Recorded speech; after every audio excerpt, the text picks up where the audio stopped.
Thank you so much. I'd like first of all to say thank you to all the fellows and team leads, and also all the NASA Hubble Fellowship Program team. It's been a great pleasure and privilege to be part of the NASA Hubble Fellowship Program for me. So I'm transitioning from my fellowship to junior faculty position at MIT. So I'm really excited about this. And so this is my last presentation probably. So thank you so much. Today I'm going to tell you something about testing dark matter with galaxy surveys. So as previous speakers mentioned, Jessica and Carlos, so basically we know that dark matter exists. It composes something like 27% of the overall, let's say, energy density of the universe now, and we have plenty of different pieces of evidence that suggest that dark matter should be around. So historically, this was the rotation curves, but also we have lensing. I think that Anowar later today will tell you about some great sites you can do with lensing. Also, we have very strong evidence for dark matter from the CMB large-scale structure. So in fact, this pie chart was created based on the CMB measurements. So it has been a very precise source of cosmological information on dark matter. So Carlos already flashed this kind of slide with different models for dark matter. So we believe that dark matter should be a particle, but then there are many possibilities for what kind of particle this could be. So I have this we have these little terrains of different masses and different physical mechanisms, you basically depending on your taste, people explore different directions here.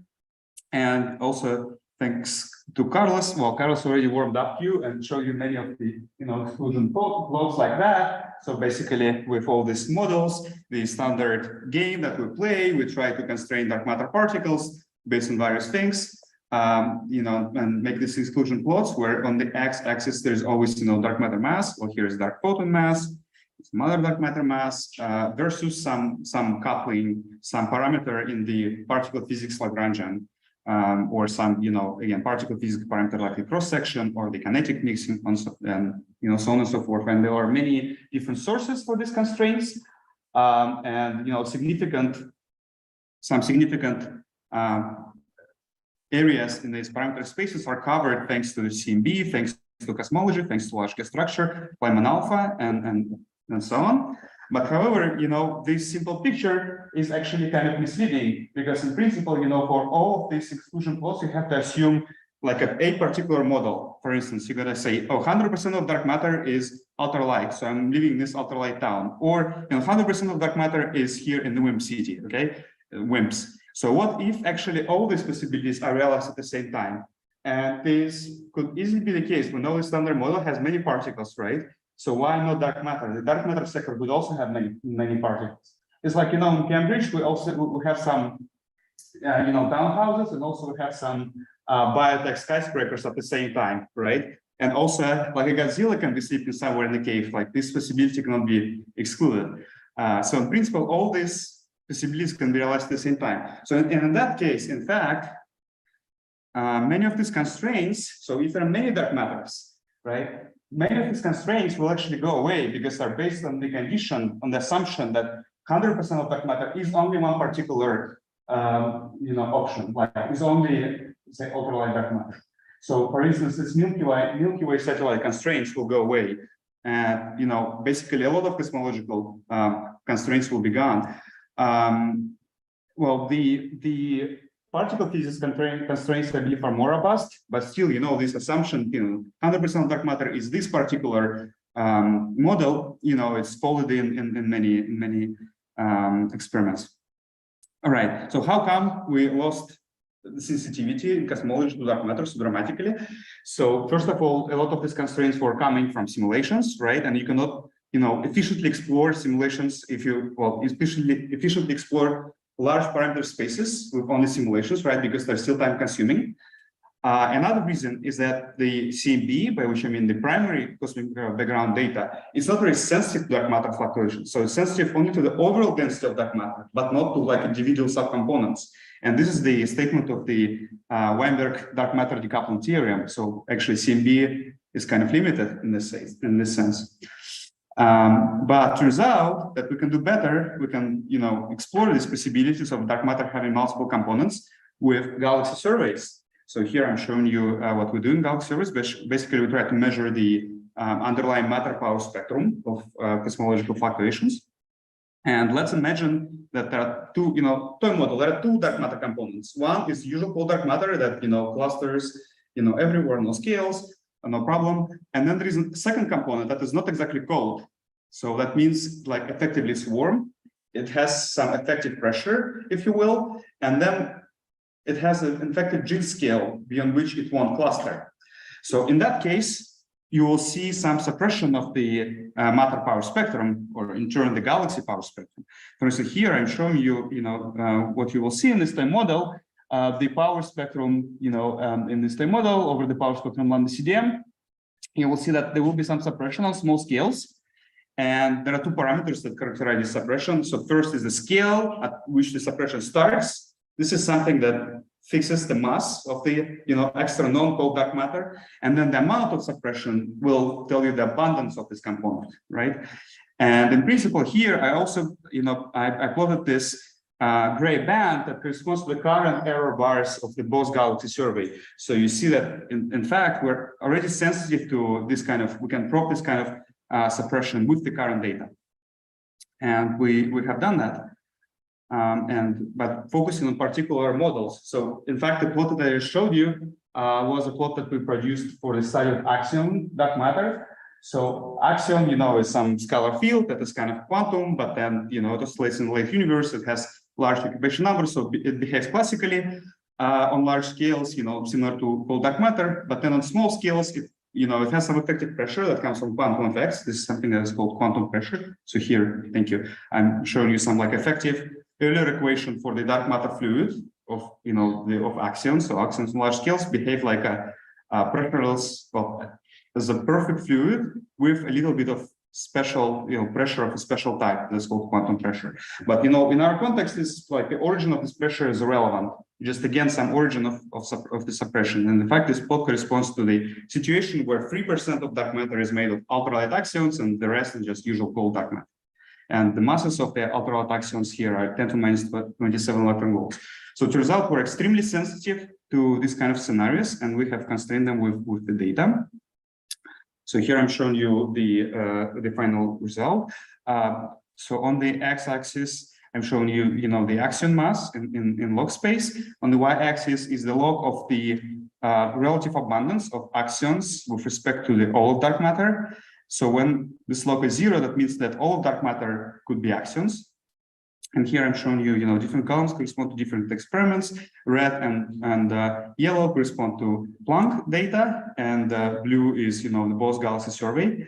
And I guess the first interesting observation is that the Bose galaxy survey itself, even without any information from Planck, can constrain these models.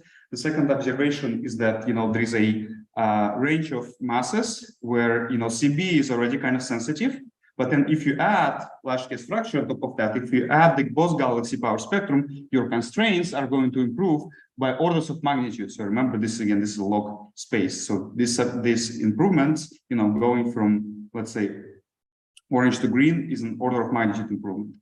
And then there is a range of masses where basically CMB completely loses sensitivity over here. So 10 to minus 25 electron volts. So CMB says that, look, all of dark matter could be axions, no problem. But then the galaxy power spectrum alone gives you, very interesting, significant constraints. So this is the situation where, this Weinberg decoupling theorem, in some sense, is working.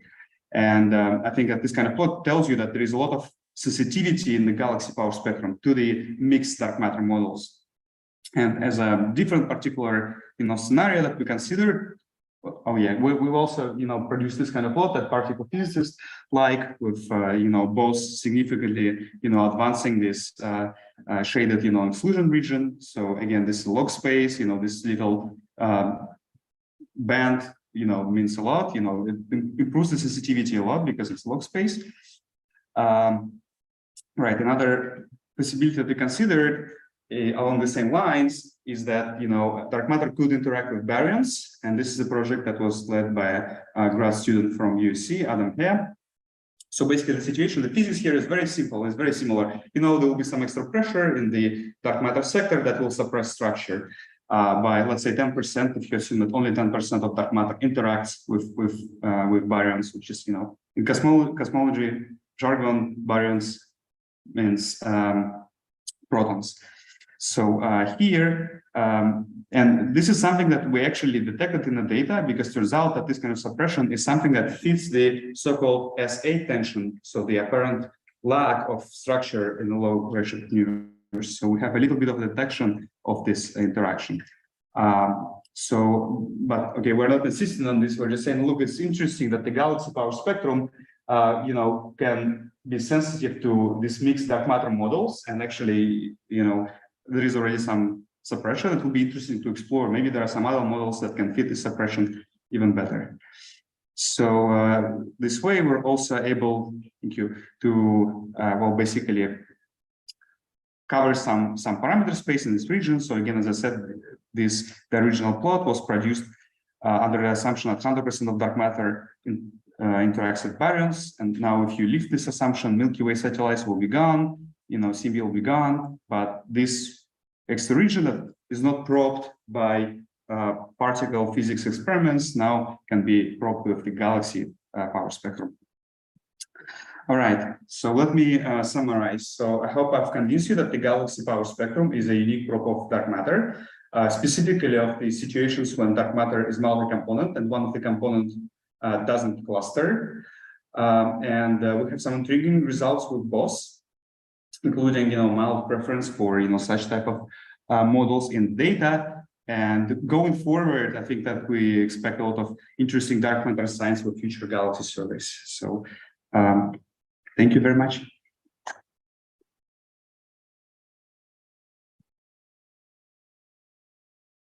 Well, use the model for 1 second. Any questions?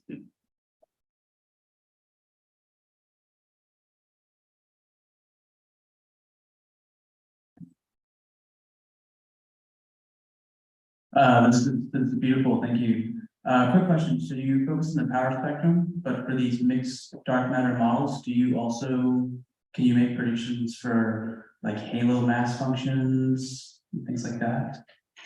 Yes, that's a great question. In fact, we could also make predictions for these observables too, but then, they're more uncertain from the point of view of like actual observations, right? Because you cannot directly probe the halo mass function, right? And that's why, all these things like, baryon feedback and stuff like that are important.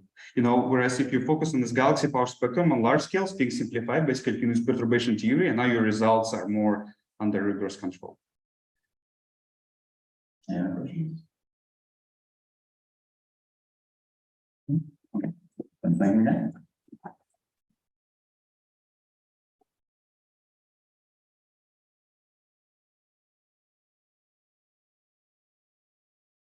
Sorry.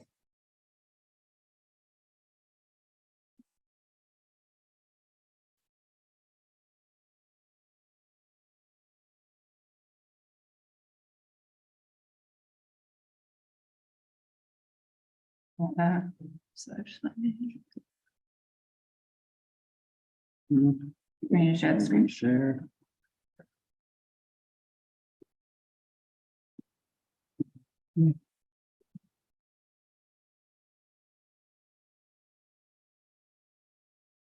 Awesome. Work on. Is that all okay? Yeah, working. No one's saying anything, so we'll just go ahead. Okay. Okay, so our second. Sorry, this is in slideshow. No, I'm just gonna be full. Yeah, because otherwise I think it just automatically. Okay. It's not it.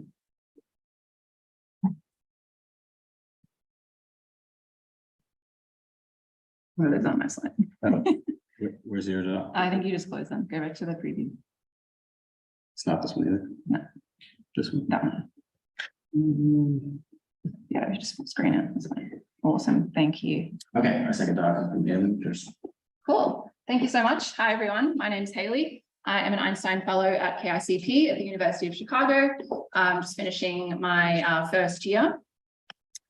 And we need to share screen, right? We did, but then I closed it. So. Yeah.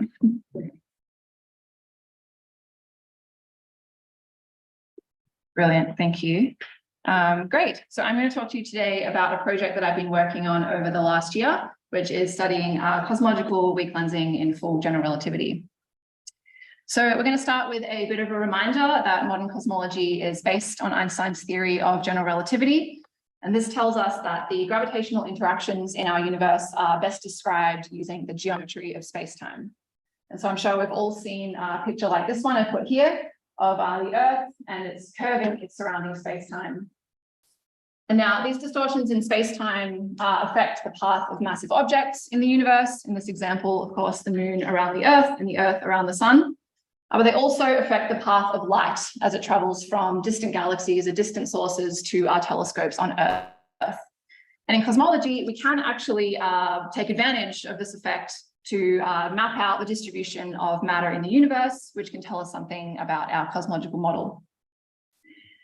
And these gravitational interactions are described using Einstein's field equations here, where the right-hand side of stress energy tensor tells us about the matter content in our universe. In this example, this is the Earth itself. And the left-hand side in the Einstein tensor tells us about the geometry of space-time, which is shown by this black and white grid here.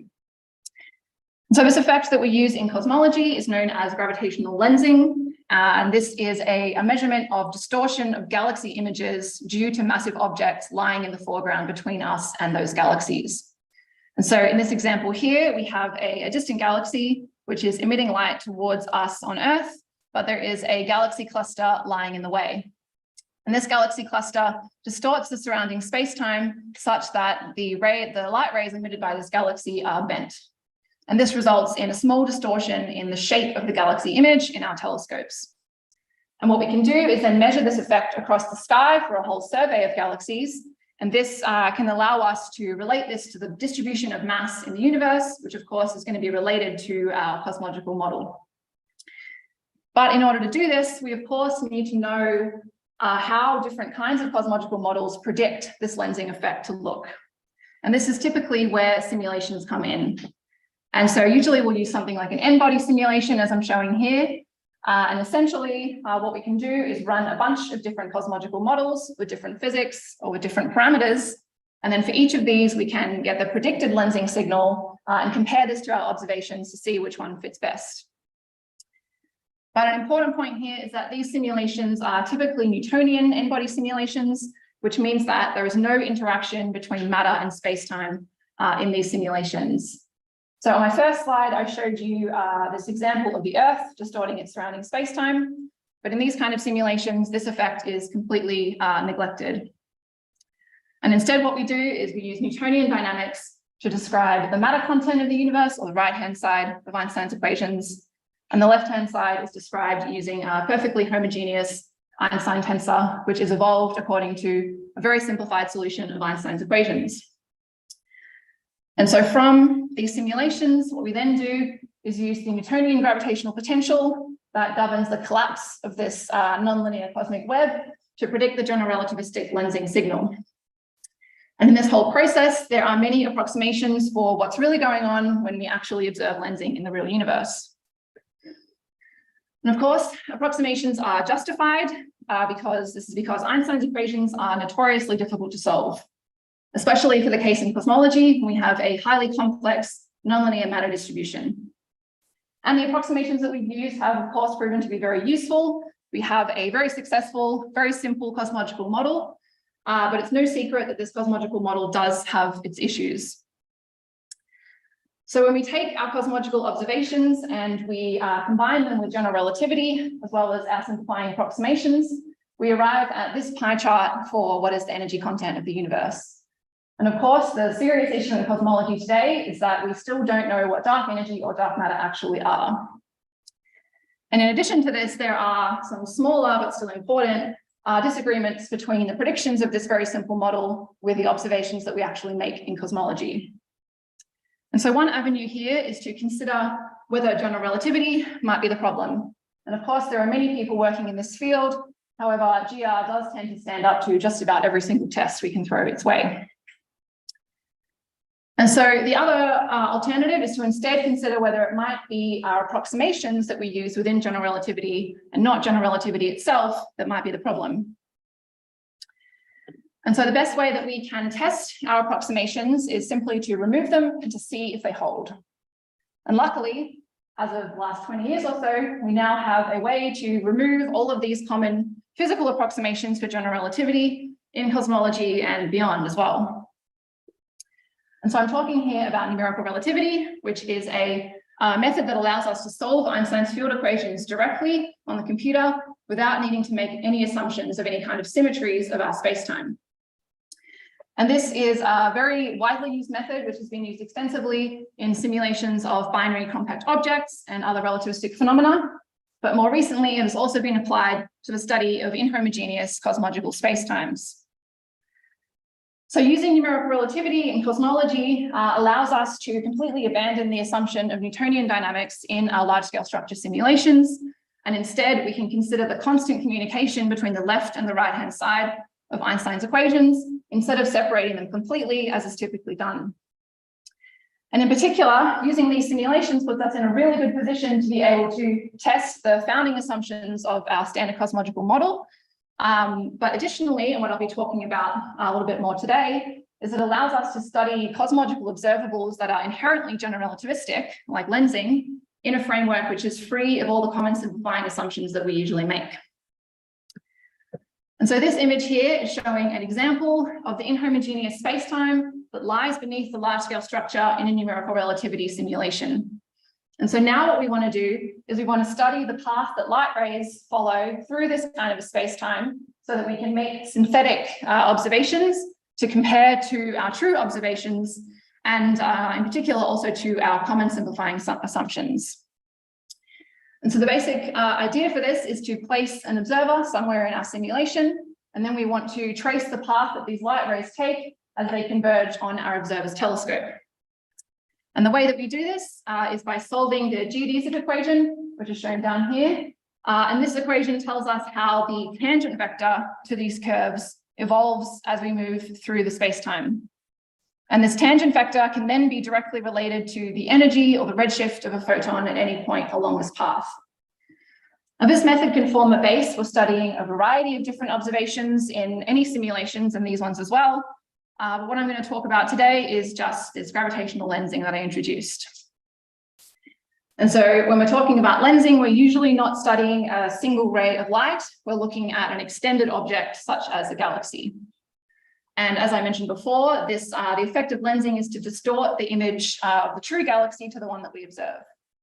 And so this figure here is showing a flowchart of what happens to our image as it travels towards our telescopes. We're going backwards in this case. And so this top left image here is an example of an image of a galaxy that we might pull out of our telescopes. And as this light has traveled from the galaxy itself to our telescopes, it has been succumbed to the effects of lensing along the way. And in particular, the image has been sheared and rotated and also scaled. And so on the bottom left down here, we reach, for this example, what this physical galaxy would look like if we were sitting right next to it. And now each of these effects are due to different kinds of space-time curvature, and I won't go into details on all of them. I just want to talk a little bit about one component of this final step here, with scaling. And so the image of this galaxy is going to be scaled depending on its total distance that it lies from Earth. But a component of this effect is a small amount of magnification of the image due to the effects of lensing mass along the way. And this acts as a kind of perturbation of galaxy distances across the sky with respect to some average. And this magnification is directly related to a quantity called the lensing convergence. And so if we want to study these kind of effects on extended objects in our simulations, we can't just look at single rays of light anymore. We need to, so what we do to study this is to instead track a beam or a bundle of light rays, and then we can measure the separation of rays inside this bundle, which tells us something about how that beam is stretched and expanded and rotated as it moves through the space-time. And then we can do this calculation for all directions on the sky to arrive at a prediction of the lensing effect on galaxies in a particular direction and also at a particular redshift. And so here is an example of a relatively low resolution map of the lensing convergence signal for sources at redshift 0.5 as calculated in numerical relativity simulation. And so I just want to stress that all the ingredients that have gone into this calculation are fully general in terms of GR. There are no approximations for the kind of space-time we're looking at. And so this is really a fully relativistic calculation of the lensing convergence. And so the way that we interpret this calculation is that if we had a galaxy sitting in this direction at a redshift of 0.5, then that galaxy would be demagnified by about 1% or so. And similarly, if we had a galaxy sitting in one of these dark regions over here, it would be magnified by about the same amount. And now this signal, as I mentioned before, arises exactly because of curvature in space-time due to mass in the universe. And so you can't, it's kind of hard with this low resolution example, but these maps really give us a sort of a projection of the mass that lies between us and these galaxies at redshift 0.5 in this case. And so this is the reason why these kind of measurements are so good for cosmology. And so now what I'm interested in doing is comparing this fully relativistic calculation, which is the map on the top, which I just showed you, to a commonly used approximation. And the approximation that I've been looking at is using an integral of the density field along the line of sight. And this is related to the lensing signal because the lensing is a result of the space-time curvature, which itself is a result of the mass sitting on top of it. And so this approximation, this is why this approximation related to the integral of a density field is typically used. And so this lower map here is using this widely used approximation for the same observer in the same simulation. And we can see that they look pretty similar by eye. But if you look pretty carefully, there is a bit of a difference. In particular, the approximation does tend to overestimate the signal in a few areas of the map. And if we go one step further and look at the angular power spectra of these maps, there is again a small difference, which varies from a few to 5% on some angular scales and sometimes up to 10%. And this difference also varies depending on the physical location that we place the observer within the simulation or their own physical environment. Now, I'm not going to show any plots of this difference because I'm still in the process of testing it. And I haven't yet completely ruled out that this could be caused by a numerical error. So do stay tuned and hopefully I'll have some more info on that maybe next year. And I'll just leave these conclusions up there and thank you.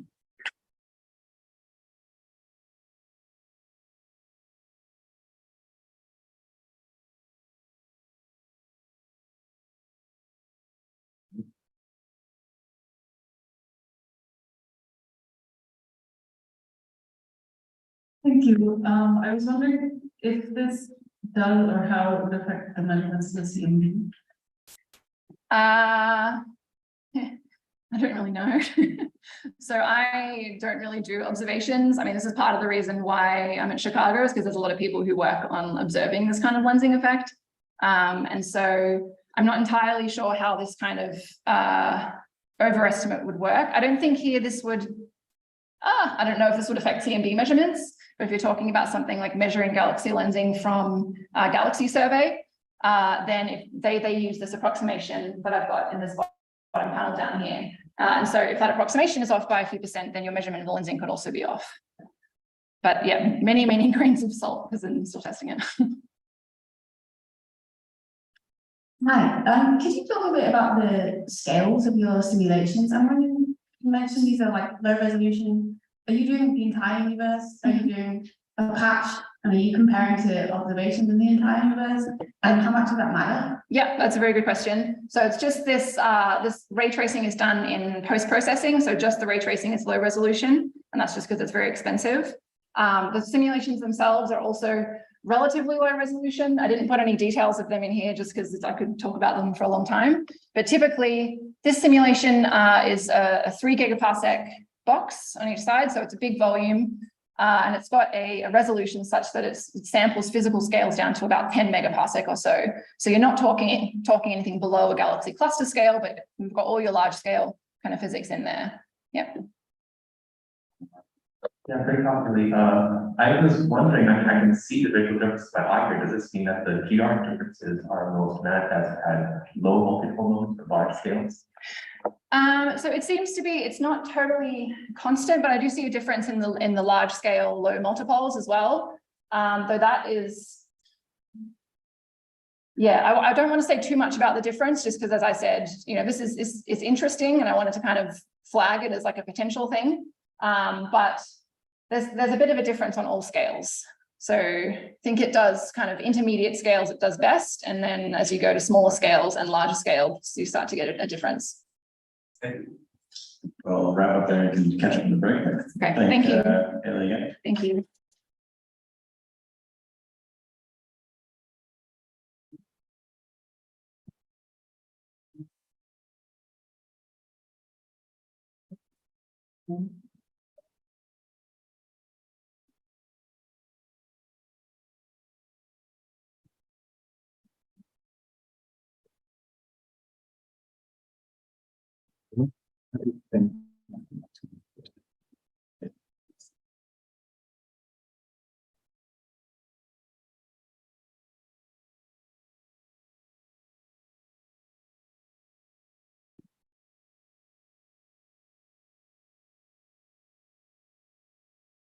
That's good.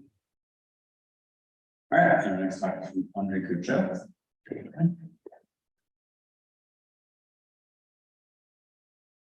All right, thank you very much. So yeah, my name is Andrei Cuceu. I'm an incoming Einstein Fellow at Ohio State University. I would like to start by thanking the leads and the organizers for this great event. And so today in this talk, I'm going to be talking about how we're using the 3D distribution of neutral hydrogen as proved by the Lamella forest for cosmology. So I'll start with, can I? Sharing Yeah. failed somehow. Oh, it's paused. Redo that.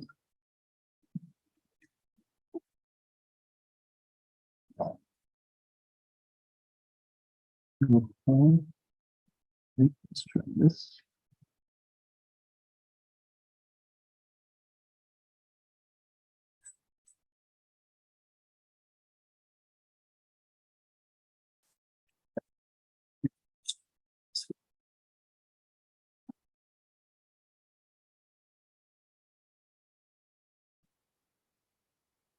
All right, yeah, thank you very much.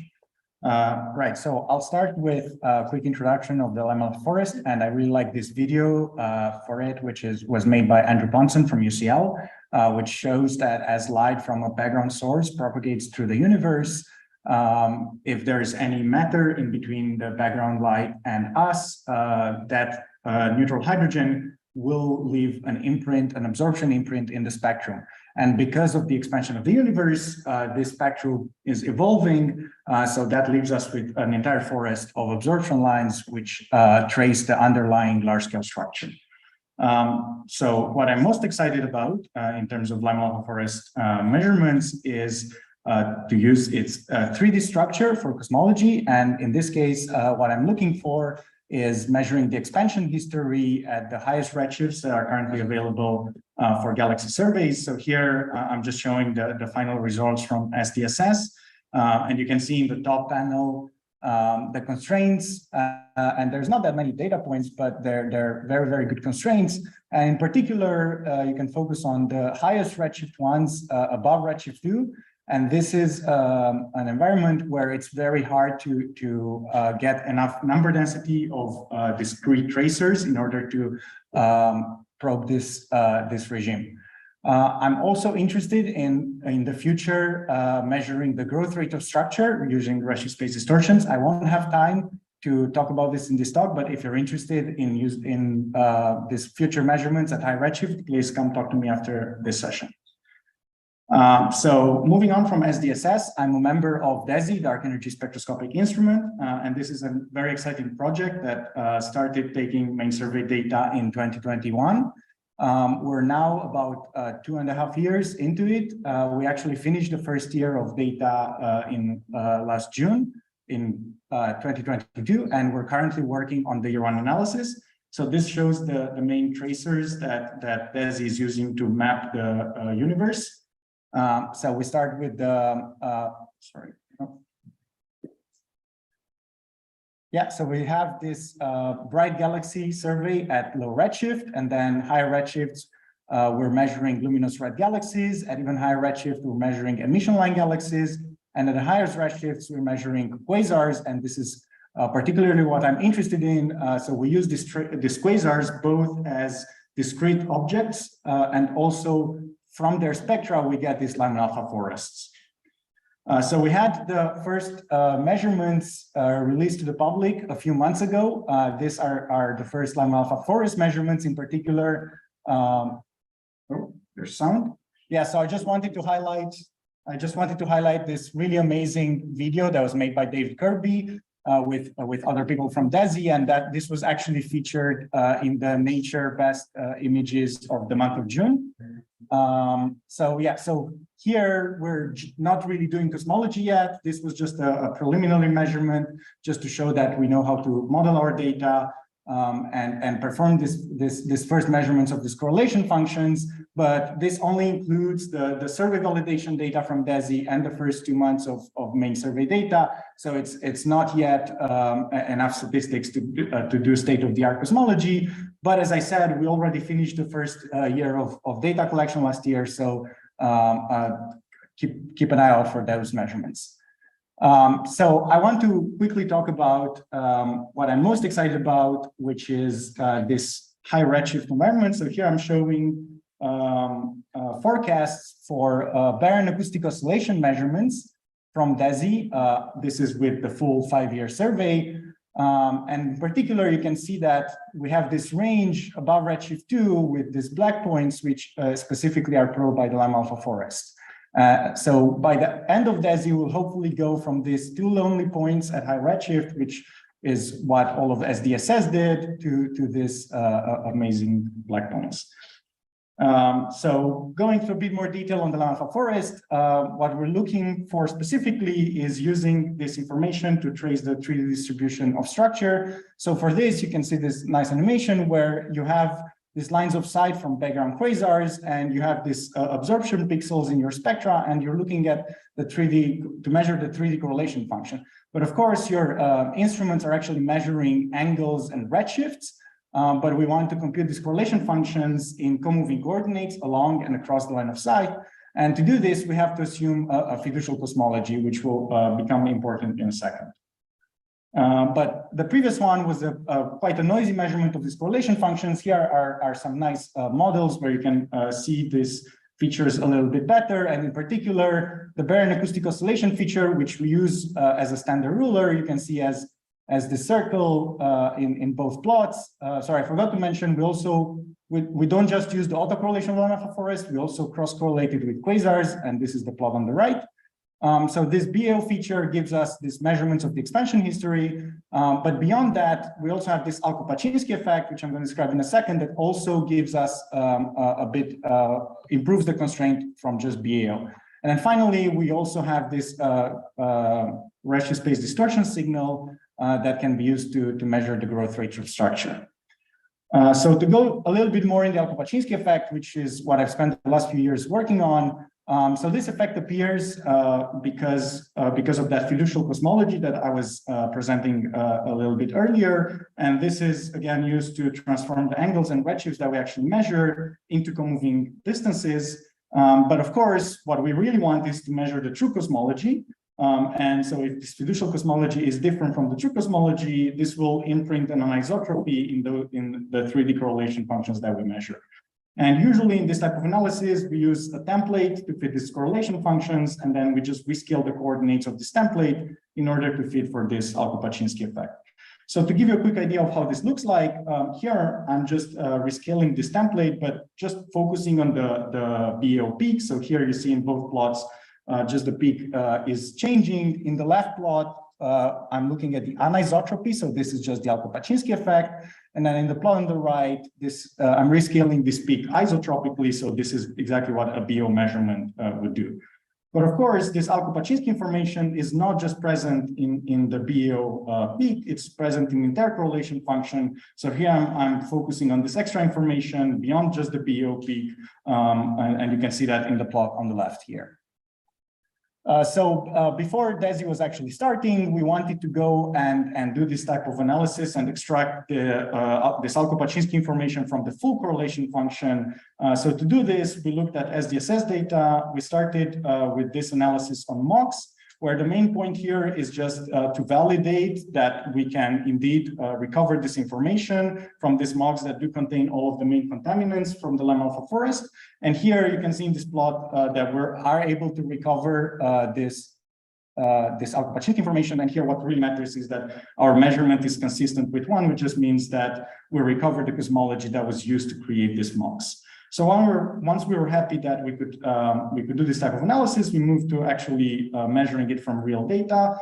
And here you can see in blue the old measurement from SDSS, which was just recovering this Alko-Paczynski information from the BAO peak. Whereas our measurement is in red, which is extracting this extra information from the smooth part of the correlation function. But of course, in the end, what you want is the black, which contains the entire Alko-Paczynski information. And what's really exciting about this is that this black contour here is a factor of 2 better than the previous measurement. And this type of improvements in cosmology are quite rare. So here I'm going back to the same plot as before, and you can see the previous SDSS measurements. So now we've taken these 2 data points at high redshift and turned them into this much better constraint again at high redshift. So now that we've made this measurement, we also looked at a few applications, and one of them that's been very popular, of course, is measuring the Hubble constant. And this way of doing it has been popular in the last few years because of the ongoing Hubble tension. So I'll walk you quickly through this. So in the flat lambda CDM model, our Alko-Paczynski constraint corresponds to measurement of omega matter. Of course, we're doing a full shape analysis of the correlation function. So we also have the isotropic BO measurement still in there, which gives us this combination of the Hubble constant and the intrinsic BO scale. And so in order to measure the Hubble constant, we just need some constraint on this intrinsic BO scale. And that depends on assuming standard early universe physics, depends on omega matter, which you already measure, and then the baryon density. And here we are using a big bang nucleosynthesis prior on this baryon density. So once we have all of these ingredients, then we can actually break this degeneracy and measure the Hubble constant. And you can see the constraints here in red from the Lamb alpha forest now using the full shape constraint. And here you can really see the improvement from the gray contour, which really goes from very small to very large values of the Hubble constant, to this red contour, which is now much lighter and actually similar in size to the constraint in blue from galaxy clustering. And in particular, our measurement is in about 3.6 sigma tension with the distance ladder, but consistent with Planck. Another quick application that I want to show you is actually measuring the dark energy equation of state, which is the plot here on the right. And you can see that just using eBOS galaxies, you get this partly degenerate contour. And in fact, with most probes of the dark energy equation of state, you get these degenerate contours. You can see the same for Planck. What's really cool is that once you combine the lower redshift eBOS galaxies with the high redshift Lamb alpha forest measurements, again, this is all SDSS measurements, so same instrument, you actually get a constraint without needing to combine with any other survey. So I'll leave you with this, which is my final slide, just showing some forecasts for the five-year DESI results. Of course, again, just a forecast, but we are about halfway there in terms of data collection. So that is going very well. And as I said, we're currently working on analyzing the first year of DESI data. And we're hoping to unblind probably by the end of this year. So keep an eye out for first cosmological measurements at some point in 2024. Thank you.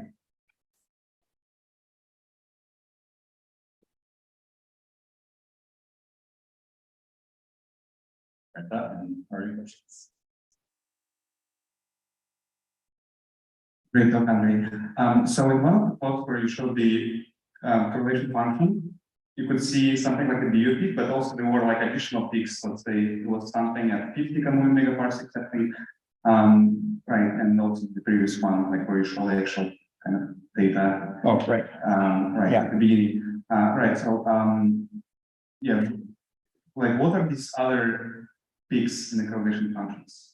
Right. So actually, I think here, I'm not sure how well you can see it, but there's the circular feature, which is BAO, and then you can see this inverted peaks in the cross correlation and then peaks in the autocorrelation. So they are caused by metal absorption. So when we have the spectra, of course, it's not just neutral hydrogen that's doing the absorption. There's also metals. However, when we do compute these correlations, we assume everything is neutral hydrogen. And what that means particularly is that we get a redshift wrong for those pixels. So instead of putting this pixel at some, let's say redshift 2, you're putting it at a completely different redshift, like 2.2. So you're making a large error in the separation. So what essentially you're seeing here with these peaks is the small scale correlation, cross correlation function between that metal absorption and the neutral hydrogen. And this is, again, potentially a useful source of information for astrophysics. One more question.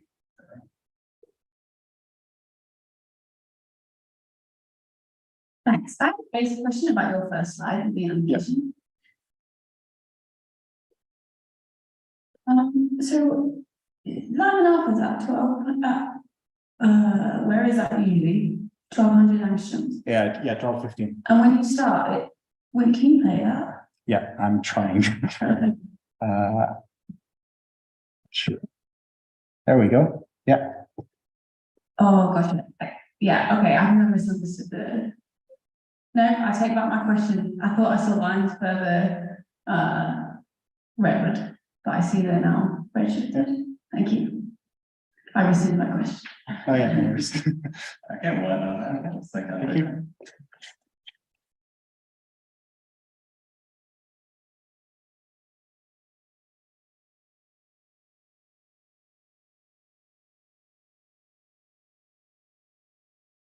Oh.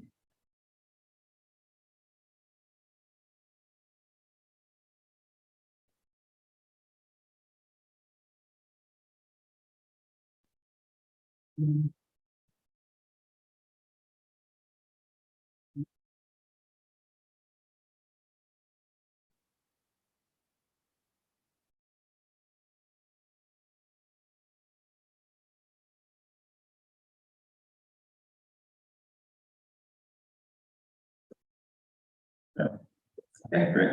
Topic near and dear to my own heart. This is Anowar. Thank you. My name is Anowar Shajib. I am on my last year of the Einstein Fellowship at University of Chicago. So I'd like to thank all the leads and everyone else involved in running the program. It has really been a privilege for me to be part of the program. So I'm the last hurdle between you and lunch, and sounds like some of you might not have enough coffee. So I'm going to give you the conclusion or the upshot of my talk, which is with JWST, strong lensing timeless is going to resolve or give a solution to the Hubble tension. So a few of the speakers already mentioned Hubble tension. So this is a plot from a review paper on a lot of different types of measurements on the Hubble constant. So basically the tension is between these bunch of measurements up here. They're primarily based on CMB, dependent on early universe physics. And the measurements here that are using the cosmic distance ladder of type 1 supernova. So so this tension is above 5 sigma now. So if it's real, then there has to be some new physics beyond the standard lambda Cerium cosmology. But before we can declare that, we have to rule out potential systematics in either or both types of these observations. So to rule that out, what you need is independent measurements of the Hubble constants, like independent probes, and such an independent probe of the local value of the Hubble constant is strong lensing timeless. So that's I'm going to describe to you how it works. So in a strong lensing system, we see multiple images of a background object, and the type of background object we would like to look at is a quasar. So in this system, you can see there is a galaxy at the center that is acting as a strong lens, but a background quasar is being lensed into 4 different images labeled as A, B, C, and D. Now, what this video is showing is that this is monitoring the brightnesses of these 4 images over many, many years, so starting from 2005, and it went up for 15 years.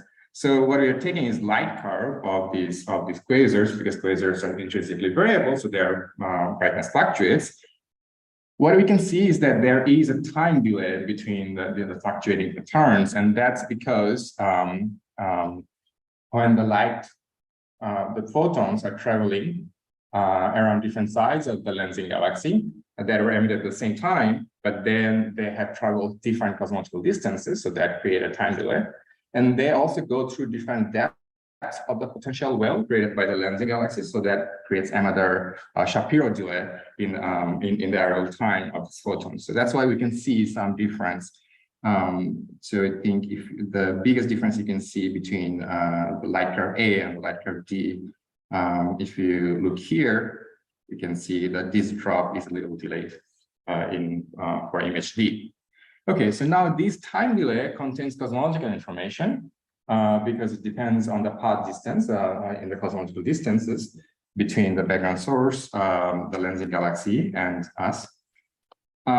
So here the equation is trying to give you a simple way to look into this cosmological information that is contained in the measured time delay. So this depends on this combination of 3 angular diameter distances that is involved in this lensing system. But then we also have this dependency on geometric terms. That's basically the angular positions of the images, and this potential term. So that is what is creating the Shapiro delay in the measured time delay. So this combination of cosmological distances that is dependent on 1 over h naught. So that's why when we measure the time delay, then it gives us a measurement of the Hubble constant. But before we can do that, we have to take care of this additional dependency. So we have to constrain or estimate the potential difference term that is coming from not only the central deflector, the central lensing galaxy, but all the line of sight galaxies. So this is a Hubble image. And the lensing system is right here, but you can see there are some nearby galaxies that are 10 arcseconds or so away, but they also have non-negligible, at a personal level, lensing contribution that can affect our measurement. And because we're trying to do precision cosmology, we have to take these additional contributions into account. So just a simple overview how we estimate the potential difference between the image positions. So we do that using high resolution imaging like this one from the Hubble Space Telescope. And then we have to, we do lens modeling. What that means that in our model, we describe how mass is distributed in the central lensing galaxy and also the nearby galaxies. We describe how the light is distributed in the host galaxy of the quasar, and also need to have a model for the PSF. So once all of these model components are in there, then we can reconstruct what we should see in the lensing image. And when we optimize likelihood function, that means when we have our reconstructed image looks very, very close to the real data here, that gives our best fit model parameters. So here I am marking that the mass surface density, or the distribution of mass in the lensing galaxy, the usual assumption we take is the power law profile. So that means like the radial distribution of the mass has a power law form, like this one shown in the equation. But this is going to be an important factor in a couple of slides. So assuming this power law mass radial density profile in the lensing galaxies, this method has been applied to 7 systems so far. by the TD Cosmo collaboration. So TD Cosmo collaboration is a merge between 4 different collaborations. So Jessica's slides already mentioned Holy Cow. So Holy Cow collaboration is now merged into the TD Cosmo collaboration. So here on this side, you're seeing the Hubble Space Telescope imaging of the 7 systems, and then here are in color the individual Hubble constant constraints for each of them, and jointly the black line is giving you the combined measurement of the Hubble constant, which is at 2%. So in the plot below here, so you can see how that sits in the context of the Hubble tension. So I'm not sure if you can see the colors here, but the cyan shaded region is showing you the cosmic distance ladder based measurement, and the red shaded region is showing you the CMB based measurement for the Hubble constant. So you can see this measurement agrees very well with the cosmic distance ladder based measurement from the SHOES collaboration. But this power assumption is can be considered as a strong assumption because of this Marshy degeneracy in lensing. So here's a simple explanation of how this degeneracy can manifest some systematic biases in our measurement. So if we start with a parallel mass profile, that would look like a straight line in the log plot of density versus radius. And as I said, this fits our imaging data very well. Now, if I apply a mathematical transformation where I rescale the amplitude of the mass profile and then add a constant sheet of mass, so that's where the name Marshy transformation comes from, then the transformed mass profile would look something like this. Now, the mathematical nature of this transformation is such that this new mass profile will fit the imaging data equally well, but it is not a parallel anymore after transformation. So by assuming a parallel model, we are not allowing this kind of mass profiles, which can also fit our data equally well, but they can give a different prediction or estimation of the Hubble constant. So if the true mass profile in galaxies is not a parallel, that can be a source of a systematic bias in our measurement. Okay, so I'm going to skip that slide. So now to break this degeneracy created by Marshy transformation, which you call the Marshy degeneracy, we need a non-lensing data that can tell us, that can differentiate between these 2 types of mass profiles. And one such non-lensing data that probes the mass distribution is the stellar velocity dispersion. So one very easy way to look at stellar velocity dispersion is from single slit spectra. Like for example, here, if I put a rectangular slit on the lensing galaxy, I have a spectra, and that gives us the velocity dispersion measurement.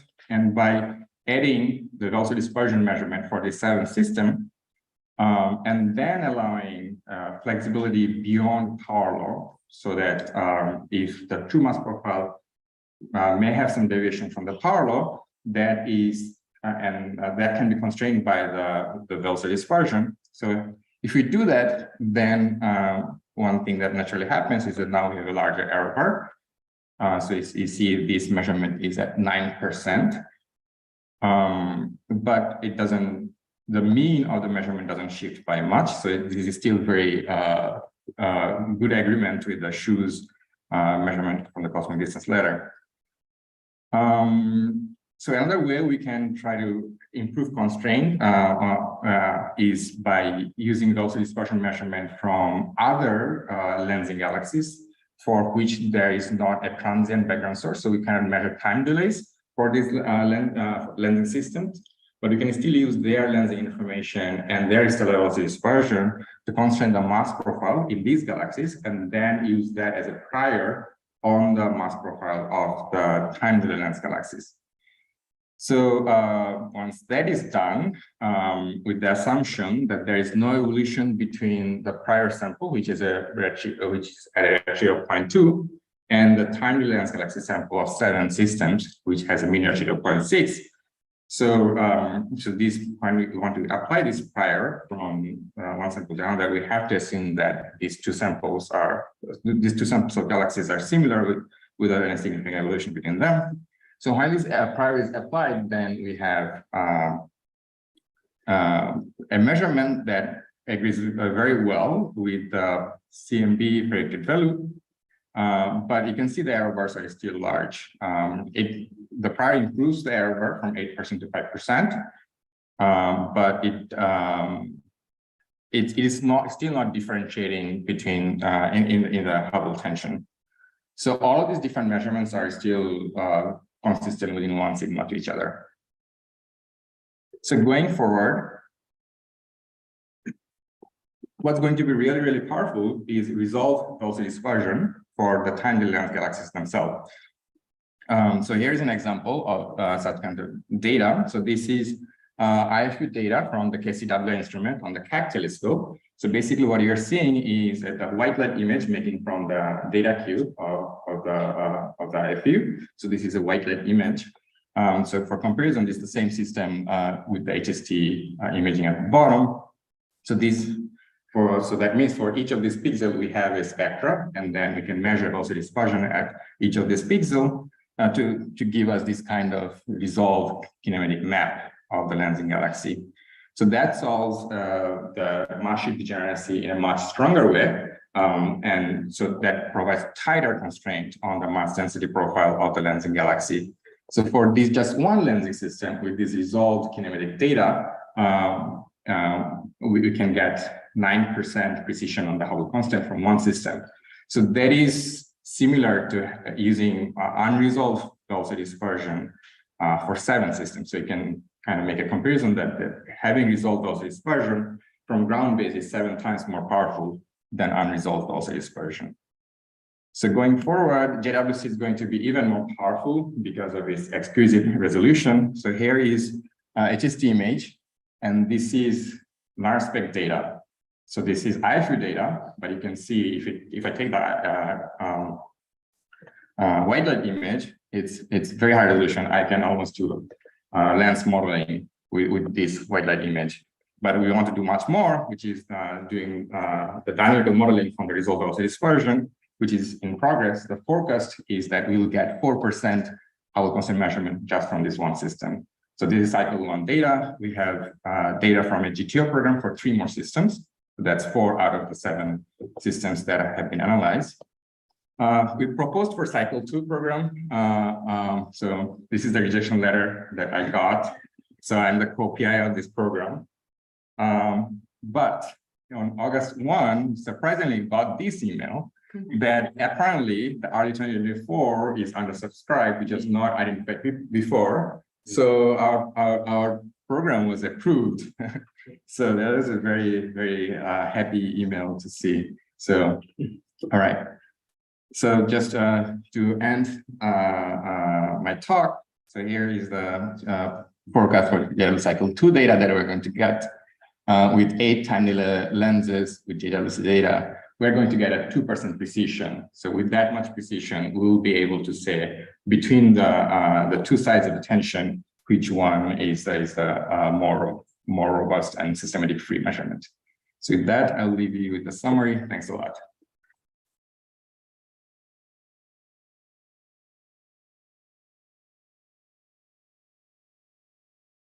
We are for that time, but maybe there's one question, then otherwise, of course, it's like you can follow up somewhere.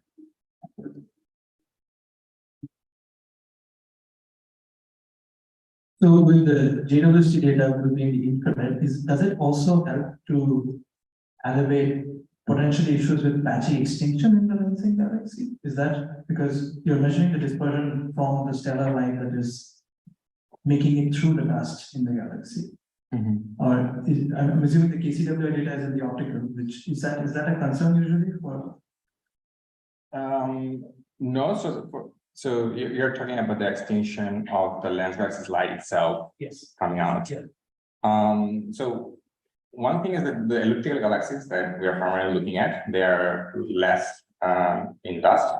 So extinction is not a lot of worry for us. But so in that sense, the infrared data is not, the difference between infrared and visible is not the biggest concern. All right, let's wrap up there. Thanks, Anowar.